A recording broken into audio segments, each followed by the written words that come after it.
right. Welcome back, everyone, for another deep dive. Today, we're going to be looking at Ephesians. And specifically, we're going to be diving deep into Ephesians 1.18.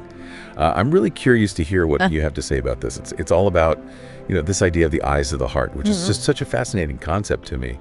Just to give everyone a little context, the Apostle Paul, the guy who wrote this letter to the Ephesians, he was actually in prison when he wrote this.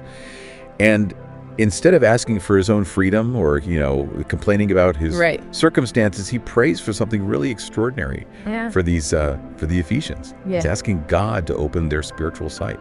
Yeah, I think it's absolutely remarkable and really speaks volumes about Paul's priorities and his understanding of what truly matters. He's essentially saying, even though I'm here suffering, there's something even more crucial for you guys to grasp. And it's this way of seeing the world that goes beyond just the physical, right? Yeah, it's like he's pointing to this deeper reality, this deeper truth that exists beyond what we can see with our physical eyes. Yeah. And that's where this whole idea of the eyes of the heart comes into play. And I don't know about you, but I know for myself, it's so easy to get caught up Oh, absolutely. in the daily grind, the chaos, the noise, all of that we miss the bigger picture. Yeah, we are constantly bombarded with information, with deadlines, distractions left and right.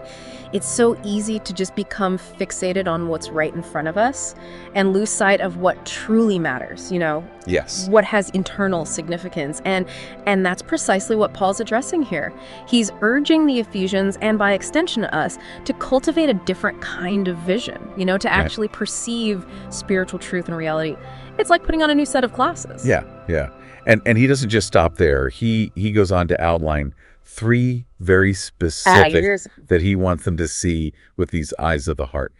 And the first one is this idea of the hope of their calling. Yeah. So I'm curious, how do you understand that? What does that even mean, the hope of our calling? It's easy to just kind of, I think, write off hope as just wishful thinking or, just being optimistic. But what Paul is talking about here is something far more substantial. It's this unshakable confidence that we can have in God's plan for our lives. You think about it like this. Each of us, we have a unique purpose. We have a calling on our lives, right? Yeah. And knowing that we're part of something much bigger than ourselves, something that has eternal significance, that's really what fuels true hope. It's not just like, I hope I win the lottery or I hope this or that happens. Right. It's a deep, abiding confidence that we're part of something much bigger than ourselves. Yeah, it's not just, like you said, blind faith. It's this understanding that we have a place in this grand scheme. And it's interesting, too, because, there's been a lot of research done on purpose and meaning and how those things affect our lives. And studies consistently show that people who have a strong sense of purpose tend to be happier and healthier, live longer, all that. So, it sounds like Paul. Yeah, absolutely. It's amazing, isn't it, that this sense of direction in life, of knowing why you're here, it can really have a profound impact on our overall well-being. And this actually kind of leads us into the second thing that Paul prays for, which is the riches of God's glorious inheritance in his holy people. Okay, so we've got this incredible hope that's driving us forward. But what about the resources we need along the way? Paul talks about these riches that God has for us. What are those? What do you think he means by that? I think it's helpful to think of it as God's investment in us. And of course, we're not talking about material riches here. We're not talking about money or possessions. Right. What we're talking about here are spiritual blessings, the gifts, the talents, the potential that God has placed within each and every one of us. It's about recognizing our inherent worth, as children of God. Yeah. It's like he's saying, you are valuable, you are loved, and I have poured incredible things into you. That's it, exactly. Yeah, and that brings us to the third thing, right? He talks about the immeasurable greatness of his power for those who believe. Yes, and this is where it gets really exciting, because we're not just talking about some kind of abstract concept here. Right. We're talking about tapping into a source of strength that is beyond our human limitations. It's the same power that raised Jesus from the dead, And Paul is saying this power is available to us, you and I, in our everyday lives. Wow. Okay, so then what about those times when we feel powerless? Right. We're facing real struggles, we're going through tough times. How do we actually tap into this power when we feel anything but powerful? That is such a good question. And, I remember a time when I was feeling completely overwhelmed by a situation at work. It felt like everything was just crumbling around me. And, in that moment of just feeling completely powerless, I remembered this passage from Ephesians.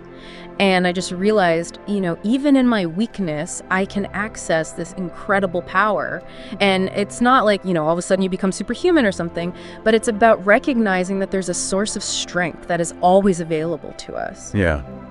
That's a powerful reminder that even when we're in those, It is. in our most difficult moments, our darkest moments, we're not alone. Yeah. And, the source material we were looking at for our deep dive today, it also includes this incredible prayer. It does. Right? It does. It's a beautiful prayer that asks God to just open our hearts, to help us grasp, just how deep and how wide and how high his love for us really is. And to empower us to live in that love every single day. It's like we were talking about earlier, it's that reminder that we can choose to see the world through these eyes of the heart, with hope, with understanding, and with this assurance that we're never alone in this journey. Yeah, that's so good.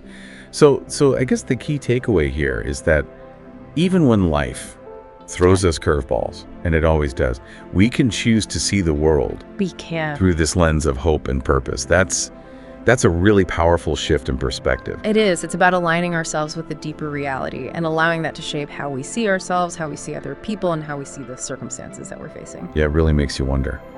What would actually change in your life if you consistently viewed Right. yourself, other people, and your circumstances through these eyes of the heart? Something to think about, for sure. And we'll see you next time on our next deep dive.